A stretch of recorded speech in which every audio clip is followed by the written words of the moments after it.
Bonsoir à tous, il est 19h15, soyez les bienvenus dans le Clubhouse de Girondin TV, J-3 avant le choc de cette 33e journée de Ligue 1. 33 comme la Gironde, Marseille tremble à l'idée de venir défier Bordeaux sur ses terres. Marseille qui ne s'est pas imposé ici depuis 1977. Pour parler de ce classico, dans quelques instants, nous allons recevoir monsieur Eric Bédoué, le préparateur physique des Girondins de Bordeaux. C'est une des mémoires vivantes du club. Il en a connu des confrontations entre ces deux clubs. Invités également, mais au pluriel, Carlos Henrique et Mariano. Ce sera son premier classico d'ailleurs pour le défenseur latéral droit des Girondins de Bordeaux. Et puis que s'est-il passé à l'entraînement sous la pluie aujourd'hui? Réponse avec les interventions d'Olivier Faure. Eh bien voilà, le premier invité de cette émission, il vient de s'installer, c'est monsieur Eric Bédoué, le préparateur physique des Girondins de Bordeaux. Bonjour Eric. Bonjour. Je disais dans le sommaire que vous étiez une des mémoires vivantes du club. C'est à ce titre. Alors je ne sais pas si c'est forcément un hommage, si ça vous fait plaisir. Parce que ça me fait plaisir. Ça fait plaisir, tant mieux. Ouais, ça me fait plaisir. Tant mieux, parce que ça vieillit toujours un petit peu quand on dit ça, donc c'est pas normal, double tranchant. Mais quand on vieillit, on a l'expérience. Le petit plus qui fait toujours la différence, c'est ce que je dis. C'est vrai. C'est ce que je dis à mon équipe. Eric, donc on vous a sollicité parce que des Bordeaux-Marseille, vous en avez connu, je vais dire un tas. C'est toujours un match spécial. Tout le temps.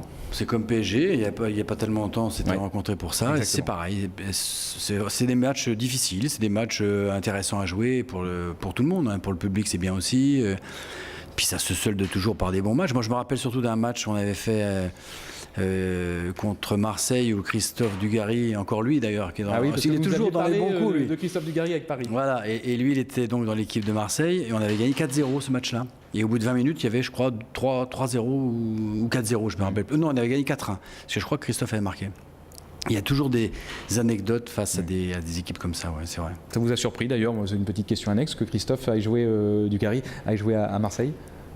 Non. Comment ça s'est fait? Non, particulièrement. Non. Ils avaient une superbe équipe. Et nous, on avait été champions de France cette année-là. On avait joué tout le... C'était l'équipe avec Laurent Blanc d'ailleurs, je me demande, non? Oui, il y avait Laurent qui jouait, il y avait Ravanelli, il y avait la grosse équipe, l'entraîneur c'était Courbis. Et toute l'année on a joué la première, deuxième place, tout ça, c'était très très compliqué. Et puis on a eu le mérite et puis peut-être, je sais pas, en janvier d'arrêter de jouer la Coupe de la Ligue et la Coupe de France. Mais ça a été un choix. Et quand j'entends souvent des entraîneurs qui disent il faut tout jouer, c'est vrai, il faut tout jouer. Quand on est joueur, on est là pour jouer, on est là pour tout gagner. Mais cette décision-là, elle a été sage parce que ça nous a permis d'être champion de France, je pense.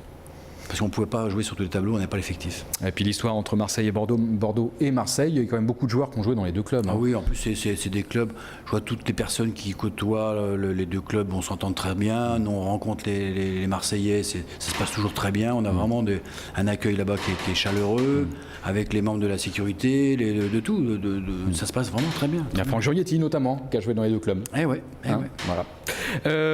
On va recevoir Candice tout de suite. Est-ce qu'elle est prête? Elle fait un signe? Elle est là. Ah ben oui, elle est là. Je suis prête, parée. Le petit check, bonjour. Et vous parliez des joueurs qui avaient joué, des grands joueurs qui ont fait les deux clubs. Oui. Il y a un très grand joueur qui n'en a fait qu'un, qui a fait que Bordeaux, Zinedine Zidane, il n'a jamais joué à Marseille. Alors qu'il est de Marseille. Il est en photo à Marseille tout le temps. C'est vrai. Alors je vais juste, Candice, avant que vous interveniez, juste une petite précision. Si vous entendez quelques petits bruits comme ça de craquement, ça vient des studios. Il y a une toute petite tempête, un bon coup de vent sur le haillan, donc voilà, ça souffle et ça bouge un peu. Voilà. Toute petite fissure là au-dessus. Toute petite fissure, c'est-à-dire que voilà, si vous voyez des trompes d'eau me tomber dessus, c'est rien, voilà, on est assuré. Pour moi, non, on serait plus ennuyeux pour le brushing. Tu étais un petit peu en train de me dire, tu te méfies un petit peu de mes quiz. Je me méfie de toi. C'est un quiz sur le foot. Moi, je suis nul. Parce que non, ça va être facile. Ou pas. Tout à l'heure, nous recevons Mariano et Henrique, c'est pour ça que je dis foot.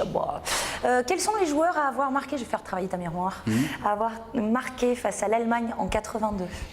Alors, lors de la demi-finale? Oui. En demi-finale, Marius. Oui. Marius. Qu'est-ce qu'il y a eu moi, je me rappelle de Marius. Il y a eu Giresse. Oui. Et il y en manque un. Le connu. D'accord. Et Platini.